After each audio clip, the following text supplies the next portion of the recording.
I'm Natalie, this is the terrain of Estrella, and I bring to you today, what the WTF is astrology? Astrology dates way back, way before your co-star app. Astrology is an ancient technique that dates way back to Hellenistic astrology, and later on that Hellenistic astrology branched off into many other directions, including medieval astrology, Vedic astrology, modern astrology. There are so many to count. But when we look at ancient astrology, we look at an astrology that is hired by kings and kingdoms, looking at astrology sort of on a broader scale, which later funneled into something called the natal chart.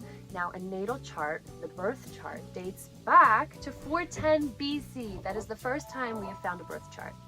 Now, the natal chart I can basically describe as a blueprint or a map for your life, your soul's purpose and destiny that holds all the potential for free will. I'm not a complete determinist, but I will say there's a reflection, there's a mirror going on between the physical world and the metaphysical world. I'm sure most of you, if not all of you, and even your grandmothers know what your sun sign is, right? What season were you born in? There's 12 zodiacal seasons ranging from Aries to Pisces. So when people ask you, oh, what's your sign?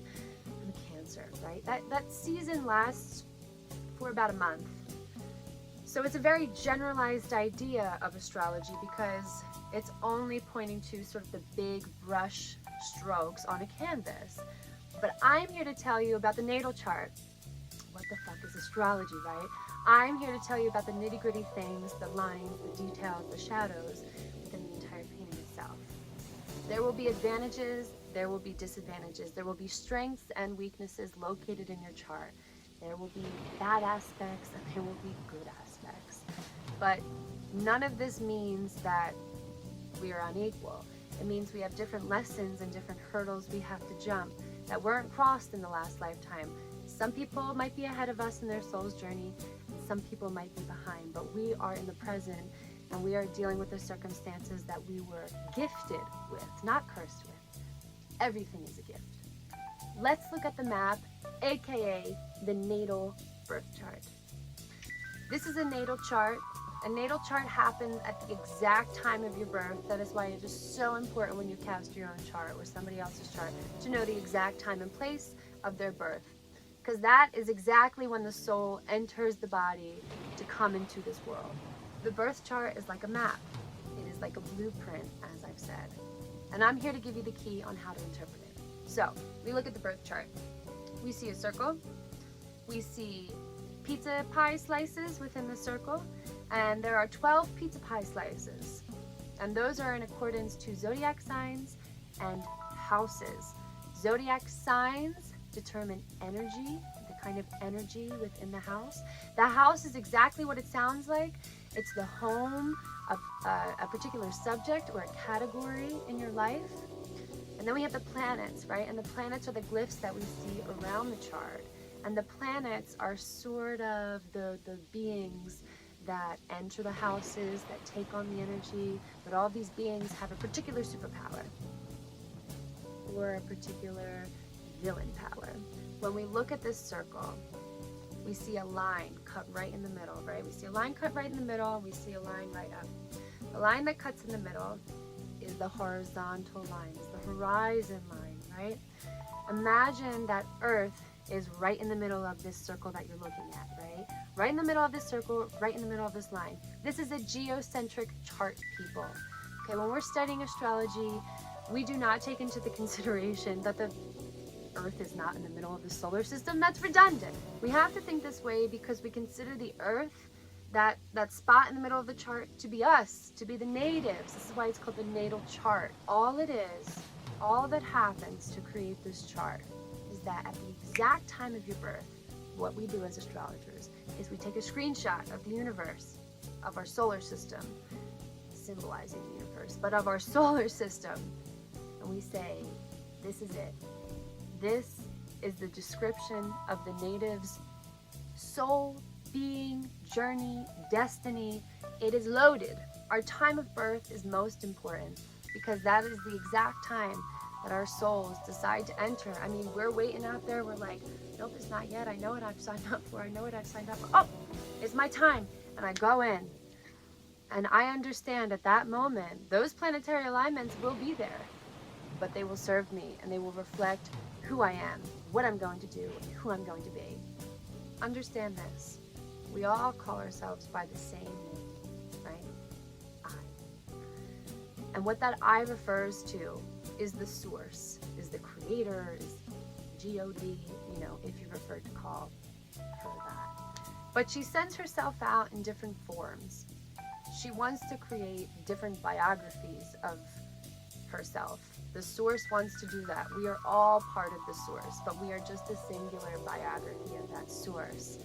And that biography is a part of us because the source wants to experience the things that she's created. So we divide ourselves into souls, and those souls go through journeys. And we have lessons, and we have hurdles, and we have challenges to overcome, but it's all a part of a purpose. The circumstances were there before you can even complain about them.